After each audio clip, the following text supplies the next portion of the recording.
hoje a gente veio aqui para Araxá, em Minas Gerais, para finalmente ver como é produzido o nióbio. Bora ver!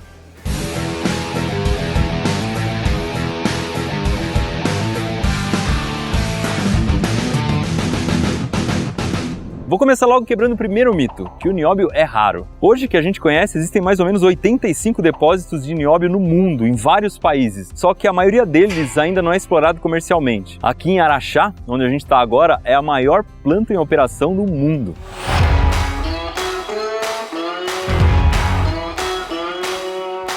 Aqui em Araxá, há mais ou menos uns 80 milhões de anos aconteceu uma espécie de erupção. Surgiram vários minerais debaixo da terra e acabou formando um negócio que a gente chama de chaminé carbonatítica. É uma espécie de um cilindro, bem no centro dele tem uma concentração grande de nióbio, em volta tem vários minerais valiosos, como fosfato, por exemplo, e na borda um pouquinho de quartzo. Vou confessar que eu sempre achei que quando eu fosse numa mina de nióbio, eu fosse encontrar um monte de metaizinhos espalhados no meio da terra, mais ou menos como se fosse a mina de cristais dos 7 anões da Branca de Neve. Só que não.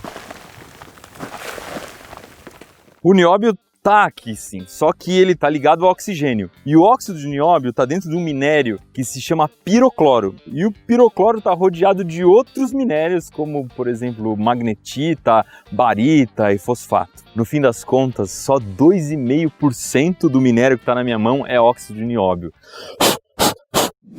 Para tirar o minério não precisa explodir nada, dá para usar a escavadeira e depois os caminhões vão tirando esse material e colocando em cima de algumas correias. Mais ou menos 1,5 km depois o minério vai chegar aqui, que é um pátio de homogeneização. O que é isso? Se você olhar a mina, você vai perceber que algumas partes são mais escuras, mais amarronzadas, outras são mais claras, amarelas. Isso acontece porque cada região dela tem um minério um pouquinho diferente. Mas para trabalhar com esse minério ele precisa estar mais uniforme. Então aqui a gente vai fazer uma espécie de receita de pavê. Essa máquina vai começar a espalhar camadas de minério aqui no chão, formando uma montanha. Essa montanha vai crescendo camada a camada até chegar mais ou menos nisso aqui, esse monte de minério com uns 10 metros de altura. E a próxima etapa vai ser aquela máquina que está lá no fundo começar a tirar pedaços desse pavê. E esses pedaços que são tirados, eles já vão estar muito mais uniformes, muito mais homogêneos. Lógico que tecnicamente ninguém chama aqui de pavê de minério. O nome dessa técnica é empilhamento Chevron.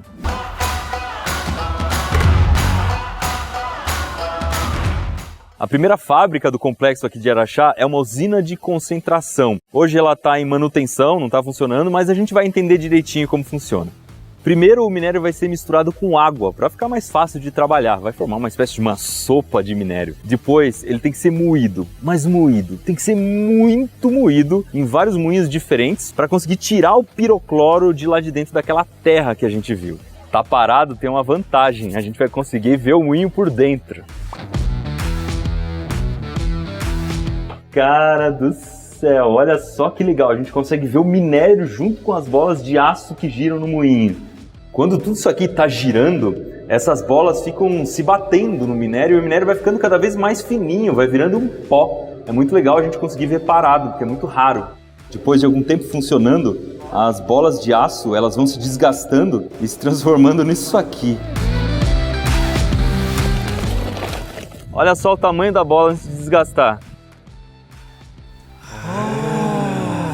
O primeiro material que vai ser tirado do minério é a magnetita. Ela é um óxido de ferro e a grande vantagem dela é que ela gruda num ímã. Então o que eu tenho atrás de mim aqui é um rolo gigante de ímãs em que a magnetita vai grudar. E aqui a gente consegue ver também um pouquinho da magnetita que já estava grudada no rolo. Parece um pouco aquele ferro fluido que a gente já mostrou no Manual do Mundo.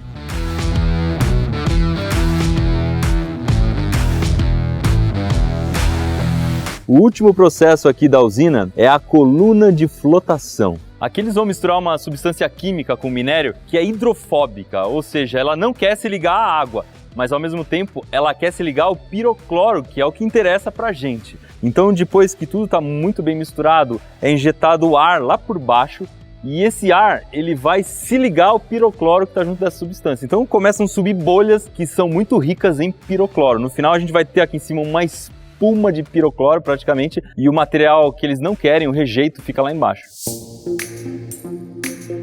Vamos ver isso aqui acontecendo em laboratório.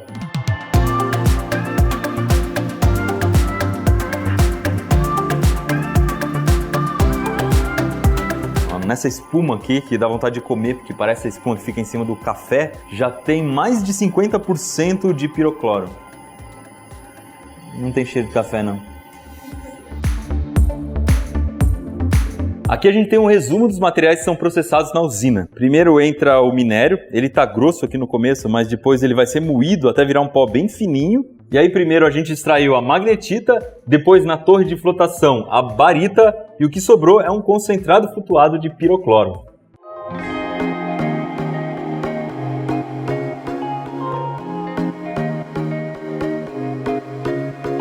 Chegou a hora de quebrar o pirocloro, a gente vai tirar o enxofre dele e esse processo se chama dissulfuração.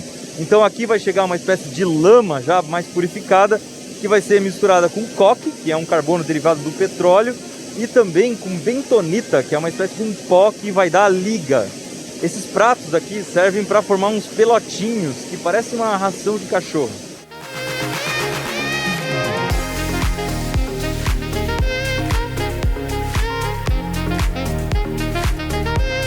Essas bolinhas vão passar por um forno que chega até 1000 graus. Aí o carvão vai queimar, né? O coque vai queimar, o enxofre vai queimar e os dois vão virar gás. O que a gente tem aqui no final já não é mais pirocloro, é óxido de nióbio com um pouco de óxido de ferro e algumas outras coisas. Os gases que são gerados nesse forno não podem ir para a atmosfera. Então eles passam aqui por um lavador de gases. O gás do enxofre, por exemplo, se transforma em ácido. Esse ácido é neutralizado e aí sim ele pode ser descartado. Nessa planta acontece o processo de desfosforação, que é se livrar do fósforo. Eles vão misturar o óxido de nióbio com um pouco de carvão vegetal e queimar num forno a alta temperatura. Nessa etapa o chumbo vira gás e vai embora, então a gente já se livra do chumbo. Claro que mais uma vez ele não pode sair para a natureza como gás, ele tem que ser solidificado para depois ser descartado. E aqui no final a gente vai ter dois produtos que são aproveitados. O primeiro é uma liga de ferro com fósforo que já pode ser vendido para a indústria de aço. E o segundo é o óxido de nióbio, que agora já está muito mais puro. É praticamente só óxido de nióbio com óxido de ferro. Só que ele não vai sair assim do jeito que eu estou mostrando, ele sai muito quente, por isso eles misturam com água.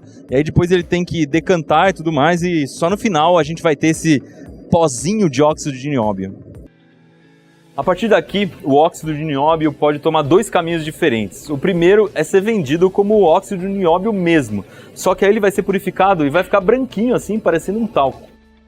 Todo ano a CBMM investe 150 milhões de reais para desenvolver novas tecnologias a partir do nióbio. Uma dessas pesquisas é para usar o nióbio junto com grafeno em bateria de carro elétrico. O bacana de tudo isso é que o nióbio é relativamente novo. Ele foi descoberto em 1801, mas só começou a ser usado na indústria para valer a partir da década de 60, quando essa mina de Araxá aqui foi descoberta, e aí o Brasil começou um programa tecnológico para ensinar o mundo a como usar o nióbio.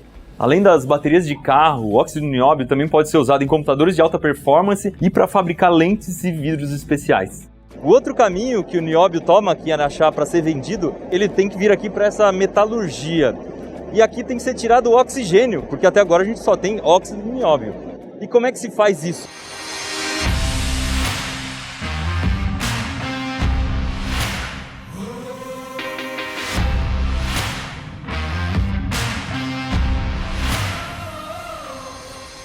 Eles misturam alumínio e ferro.